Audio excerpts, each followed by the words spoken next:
బేహద్ పరం మహాశాంతి. ఈరోజు పురుషార్థమునకు ధారణా పాయింట్స్. బాప్ అంటున్నారు, పిల్లలు ఏకాగ్రత శక్తిని పెంచుకోండి. ఎందుకంటే సమయం అనుసారంగా ఇప్పుడు ఏకాగ్రత శక్తి చాలా చాలా అవసరం. ఏకాగ్రత శక్తి ఉన్నవాళ్లే అకస్మాత్తుగా వచ్చే పేపర్స్లో పాస్ కాగలుగుతారు. ఇప్పుడిప్పుడే పురుషార్థం కథమైపోయింది, ఇప్పుడిప్పుడే రిజల్ట్ ఏమొస్తుందిలే అని అనుకోకండి. పిల్లలు, పురుషార్థం కూడా ఇదే విధంగా అకస్మాత్తుగా సమాప్తమవుతుంది. ఏ పిల్లలైతే స్వస్థితి అనేటువంటి ఆసనం అనగా ఉన్నతమైన స్వమానం అనేటువంటి స్థితిలో ఉంటారో వారు బాపు యొక్క సాంగత్యంలో ఉండేటువంటి అభ్యాసం ఎప్పుడూ చేస్తూ ఉంటారు. ఇలాంటి వారే అకస్మాత్తుగా వచ్చే పేపర్లో పాస్ అవుతారు. చాలామంది పిల్లలు ఆలోచిస్తూ ఉంటారు, మేము తప్పకుండా అకస్మాత్తుగా వచ్చేటువంటి పేపర్లో పాస్ అయిపోతాములే అని.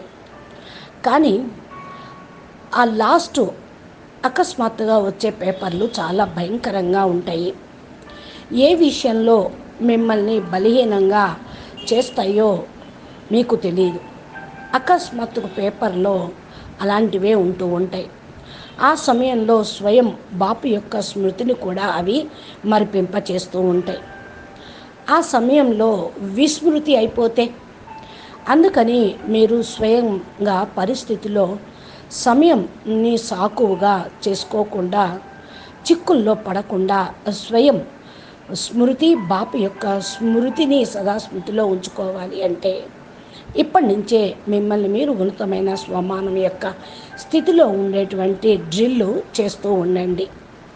ఎవరైతే పాస్ కావాలి అనుకుంటూ ఉంటారో వాళ్ళు ఈ డ్రిల్ చేస్తూ ఉంటారు. దీనితో పాటు అశరీరిగా అయ్యేటువంటి అభ్యాసం కూడా చేస్తూ బాపు దగ్గరికి పరంధామానికి వెళ్ళే పురుషార్థం చేస్తూ ఉంటారు.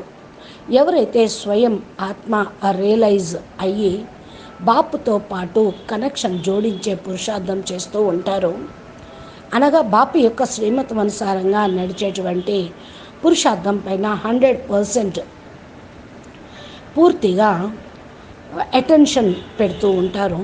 ఆ పిల్లలు అకస్మాత్ పేపర్లో కూడా బాపు యొక్క సహయోగంతో పాస్ విత్ ఆనర్గా అయిపోతారు. అందుకనే పిల్లలు స్మృతి స్వరూపంగా కండి, మన బుద్ధిని ఏకాగ్రం చేసేటువంటి అభ్యాసాన్ని పెంచండి.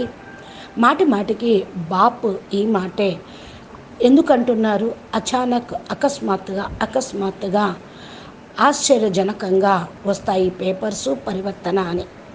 దీనికి చాలా ఇంపార్టెన్స్ ఇస్తూ ఉన్నారు బాపూజీ.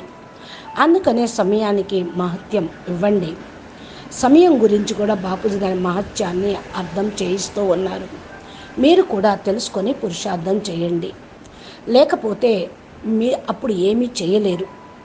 బాపు కూడా సాక్షి స్థితిలో ఉండిపోతారు, సాతిగా ఉండరు. అంతిమ కాలంలో మీరు ఒంటరైపోతారు. ఆ గడియ కేవలం పశ్చాత్తాపపడాల్సి వస్తూ ఉంటుంది. అందుకని ఆలోచించి అర్థం చేసుకొని ఇప్పటి నుండే ప్రతి ఒక్క సెకండు సఫలం చేసుకోండి. ఇప్పుడు పురుషార్థమే అంతిమ విజయానికి ఆధారం అవుతుంది. అచ్చా, పరం శాంతి. నమస్తే, ధన్యవాదాలు. బేహద్కే బేహద్ పరం పరం పరం మహాశాంతి హై, మహాశాంతి హై, మహాశాంతి హై. నమస్తే.